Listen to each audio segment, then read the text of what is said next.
পুরুষ জাতি নারীদের যেই শরীরের প্রতি, নারীদের যেই অঙ্গের প্রতি সর্বপ্রথম দৃষ্টিপাত করে সেটা হচ্ছে বক্ষ। পুরুষেরা নারীদের যেই অঙ্গের প্রতি সবচাইতে দৃষ্টিভঙ্গি খারাপ করে সেটা হচ্ছে নারীদের বক্ষ। আর যখন এই গলা বক্ষকে ঢেকে রাখা হবে, উঁচু নিচু বোঝা যাবে না, তখন আর ফিতনার কোনো আশঙ্কা থাকবে না, তখন আর ইফটিজিংয়ের কোনো আশঙ্কা থাকবে না, তখন আর ধর্ষণের কোনো ভয় থাকবে না। তখন আল্লাহ তাআলা সার্টিফিকেট দিচ্ছেন, যারা এইভাবে বাহিরে জীবনযাপন করবে, এইভাবে বাহিরে বের হবে, তারা হবে ভালো মহিলা, তাদেরকে উত্ত্যক্ত করা হবে না, তারা হচ্ছে মুমিন মহিলা। জোরে সরে বলুন সুবহানাল্লাহ। লক্ষ্য করেন, ইমরান ইবনে হুসাইন রাদিয়াল্লাহু তাআলা আনহু বলতেছেন, রাসূল সাল্লাল্লাহু আলাইহি ওয়াসাল্লাম বলেছেন, হাদিসটি পাবেন সহিহ বুখারী 3241, 5198, 6449, 6546 নম্বর হাদিস। একাধিক বর্ণনা, একাধিক গ্রন্থে বর্ণনা। আল্লাহর নবী বলতেছেন, ইত্তালাতু ফিল জান্নাতি ফারাআইতু আকসারা আহলিহাল ফুকারা।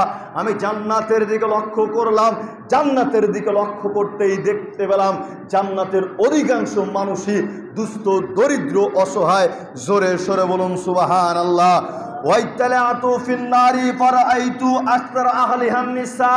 এই অংশ আপনাকে কি করে বোঝাই? মা বোনেরা মনে রাখার চেষ্টা করবেন। আল্লাহর নবী বললেন, আমি জান্নাতের দিকে লক্ষ্য করতেই দেখতে পেলাম জান্নাতের অধিকাংশ মানুষই দুস্থ, দরিদ্র, অসহায়, দুর্বল প্রকৃতির মানুষ। কিন্তু আমি যখন জাহান্নামের দিকে লক্ষ্য করলাম, জাহান্নামের দিকে লক্ষ্য করতেই দেখি শুধুমাত্র নারী আর নারী, শুধুমাত্র নারী আর নারী, নারী দিয়ে জাহান্নামকে পরিপূর্ণ করে রাখা হয়েছে। জোরে সরে বলুন নাউজুবিল্লাহ। তাহলে আল্লাহর নবী নারীদেরকে লক্ষ্য করে বললেন, জাহান্নামের দিকে লক্ষ্য করতেই দেখতে পেলাম জাহান্নামের অধিকাংশ মানুষই শুধু নারী আর নারী। এর পরেও মা বোনেরা কি করে এমন কাজ করে জীবনযাপন করে, যেই কাজ করলে জাহান্নাম যেতে হয়, যেই কাজ করলে জাহান্নামে যেতে হয়। আজকে যুবক যুবতীদের যেই পরিস্থিতি, যুবক যুবতী পার্কে, বিছানায়, একেবারে স্কুল, কলেজ, ইউনিভার্সিটিতে, রাস্তাঘাটে পরিবেশটা নোংরা করে ফেলছে। যখন আমরা তাদেরকে বলি, তুমি নারী পুরুষ কি করে অবাধ মেলামেশা করতেছো, তখন তারা বলে এটাই পার্সোনালিটি, এটাই আধুনিকতা। নাউজুবিল্লাহ, আস্তাগফিরুল্লাহ। তুমি যদি ওটাকে আধুনিকতা বলো, তবে সেই আধুনিকতা পশুর মধ্যে তোমার চাইতেও 1000 বছর পূর্বে থেকেই রয়েছে। আজকে পার্কের মধ্যে, রাস্তাঘাটে তুমি নারী পুরুষ একজন আর একজনের গলাগলি ধরে অবৈধভাবে যদি জীবনযাপন করে সেটা তোমার আধুনিকতা হয়, তবে তোমার ওই আধুনিকতা 1000 বছর থেকে, লক্ষ বছর থেকে পশু পাখির মধ্যে রয়েছে, উক্তাবিলাই বানরের মধ্যে রয়েছে। আজকে কি করে জঘন্য পরিস্থিতি আমাদের মধ্যে আসে, একেবারে কি বলে, ওরে দানের দান কল্যার বান, পৃথিবী একদিকে, তুমি আর আমি একদিকে, কোনো বাধা তোমাকে আর আমাকে পৃথক করতে পারবে না। এই কথা দুইজন বলতেছে পার্কের মধ্যে।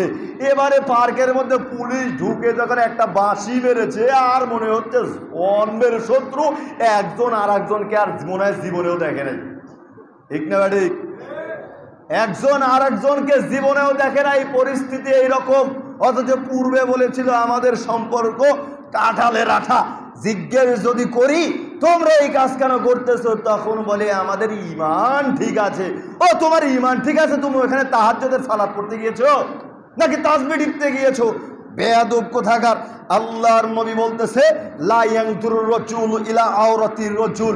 একজন পুরুষ আর একজন পুরুষের দিকে, একজন পুরুষ আর একজন পুরুষের লজ্জাস্থানের দিকে দৃষ্টিপাত করতে পারে না। একজন পুরুষ আর একজন পুরুষের লজ্জাস্থানের দিকে দৃষ্টিপাত করতে পারে না, তাকাতে পারে না। ওয়ালাল মারআতু ইলা আওরাতিল মারআতি। একজন নারী আর একজন নারীর লজ্জাস্থানের দিকে দৃষ্টিপাত করতে পারে না। একজন পুরুষ আর একজন পুরুষের সাথে এক বিছানায়, এক চাদরের নিচে, এক কম্বলের নিচে থাকতে পারে না, শুতে পারে না, ঘুমাতে পারে না। তুমি বলতেছো তুমি পার্কের মধ্যে তাসবিহ টিপতেছ, অথচ আল্লাহর নবী বলতেছেন, নিষেধ করে দিলেন একটা বিছানার মধ্যে একটা পুরুষ আর একটা পুরুষের সাথে এক চাদরের নিচে, এক কম্বলের নিচে ঘুমাইতেই পারে না, ঘুমানোই নিষেধ। এবং একজন নারী আর একজন নারীর সাথে এক কম্বলের নিচে, এক বিছানার নিচে ঘুমাতে পারে না। আজকে যদি বাস্তবতা লক্ষ্য করি তাহলে কি দেখা যাবে? অনেক ছেলে মেয়ে রয়েছে, মনে করেন 2 বোন আছে অথবা 2 ভাই আছে, সারাটা দিন এর বাপ মায়ের কি করতে হয়, এদের বিচার করতেই শেষ। বিচার করতে করতে ওই পিতামাতার মাথাটাই শেষ। একজন একটা জিনিস রেখেছে, ছেলে বড় ভাই বা বড় বোন কিছু একটা রেখেছে, ছোট ভাই ছোট বোন এসে সেটা নিয়ে নিয়েছে। এবারে 2 জনের মধ্যে কাজ্যে লেগে গেছে। বাপ মা ওই বিচার করতে করতে সেই যে তোরা আমাকে একটু শান্তি দিলি না, হয় না এরকম? অনেক হয়। মানে মূল কথা হচ্ছে 2 ভাইয়ের মধ্যে, 2 বোনের মধ্যে সম্পর্ক ভালো নেই, একসাথে ঘুমাতে পারে না। বাপ বাধ্য হয়ে করেছে কি, এক রুমের মধ্যে 2টা খাট দিয়ে দিয়েছে যে তোরা 2 বিছানায় শুয়ে থাক, নাহলে 2টা রুম করে দিয়েছে, যা 2 জন 2 রুমের মধ্যে থাক। তাও তোদের নিয়ে আর দ্বন্দ্ব করতে ভালো লাগতেছে না, বিচার করতে ভালো লাগতেছে না। এর এই ছেলে এই মেয়ে যখন মেসে থাকে, যখন হোস্টেলে থাকে, মনে হয় কত জানেজিগার দোস্ত, কত জানেজিগার বান্ধবী, একেবারে গলাগলি ধরে এক বিছানার মধ্যে শুয়ে আছে। হয় না এরকম? অসংখ্য হয়। ও এত সুন্দর সম্পর্ক কেন তোমার হলো? তোমার ভাইয়ের সাথে এই সম্পর্ক হলো না, তোমার রক্তের সাথে এই সম্পর্ক হলো না, তোমার বোনের সাথে এই সম্পর্ক হলো না। তুমি তোমার ভাইয়ের সাথে ঘুমালে, তোমার বোনের সাথে ঘুমালে, যদি একজনের শরীরে আর একজনের শরীর টাচ লাগে, লাথি বেড়ে আলাদা করে দাও। যা, তুই আমার শরীরে লাগছিস কেন, আমার শরীরে কেন ঠেকাচ্ছিস? বান্ধবী তোমার এত প্রিয় হয়ে গেল, বন্ধু তোমার এত প্রিয় হয়ে গেল, এক খাটের মধ্যে জড়াজড়ি ধরে শুয়ে আছো। নাউজুবিল্লাহ, আস্তাগফিরুল্লাহ। বুঝতে হবে তোমার ওই সম্পর্ক তৈরি করে দিয়েছে সরাসরি ইবলিস, শয়তান তোমার ওই সম্পর্ক তৈরি করে দিয়েছে, যেখানে আল্লাহর নবী নিষেধ করলেন একটা পুরুষ আর একটা পুরুষের সাথে এক বিছানায়, এক কম্বলের নিচে থাকতে পারে না, এক নারী আর একটা নারীর সাথে এক বিছানায়, এক কম্বলের নিচে থাকতে পারে না।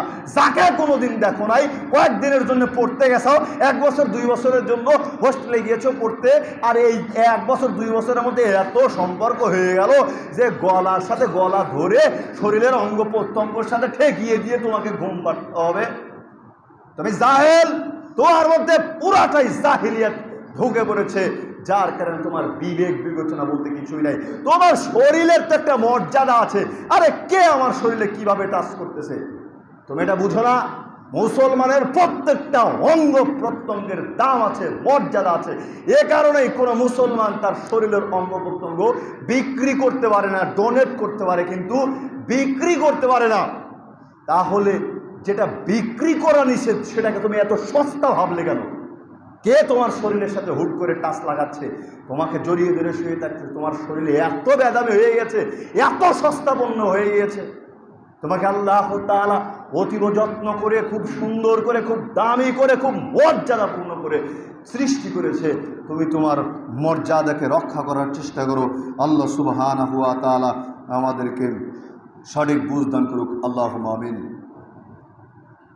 আব্দুল্লাহ ইবনে মাসউদ রাদিয়াল্লাহু তাআলা আনহু বলেন, রাসূল সাল্লাল্লাহু আলাইহি ওয়াসাল্লাম বলেছেন, লা তুবাশিরুল মারআতুল মারআতা ফাতাআতাহা লিজাওজিহা কান্নাহু ইয়ানজুরু ইলাইহা। কোন নারী যেন অন্য কোন নারীর দেহের বিবরণ তার স্বামীর নিকটে না দেয়, যাতে তার স্বামী তাকে অন্তর্চক্ষু দিয়ে দেখে।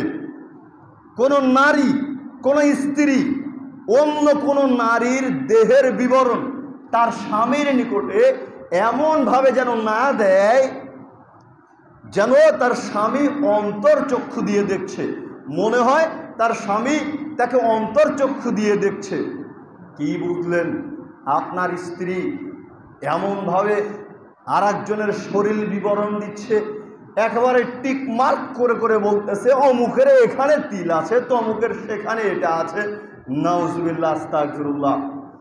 যেইখানে আল্লাহর নবী নিষেধ করে দিলেন, নারী হয়ে আর একটা নারীর শরীরের বিবরণ নিজের স্বামীর কাছে দিতে নিষেধ করতেছেন, আর তুমি কি করে আর একজনের সাথে একাকিত্ব বসবাস করো, পার্কের মধ্যে বসবাস করো, অবাধ মেলামেশা করছো?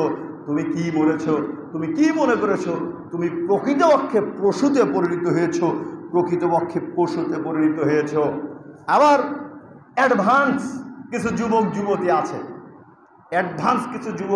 আছে, তারা বলে কি, আমরা সিঙ্গেল, কোনো সম্পর্ক নাই, কোনো ছেলের সাথে কোনো মেয়ের সাথে কোনো সম্পর্ক রাখি নাই।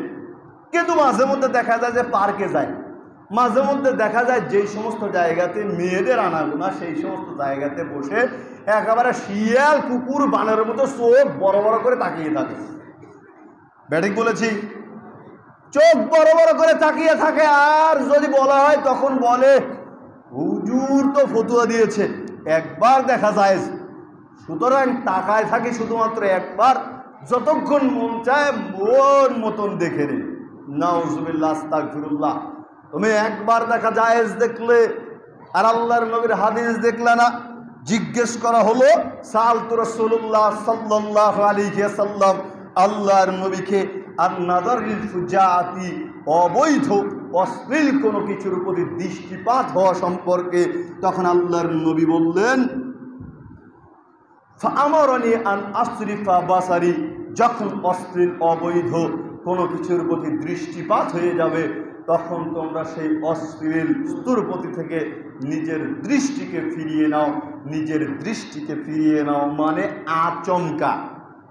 আচমকা রাস্তায় চলতেছেন, মনে করলেন যে রাস্তায় যাই, একটু এটা করি সেটা করি, চলতে চলতে দেখলেন হঠাৎ একজন বেপরদা নারী হঠাৎ অশ্লীল কিছু হঠাৎ দেখতে পেলেন যে টিভির মধ্যে নর্তকী নাচতেছে, দোকানে শ্বাসটলে বাজাচ্ছে, চোখ পড়ে গিয়েছে। তাকায় থাকবেন?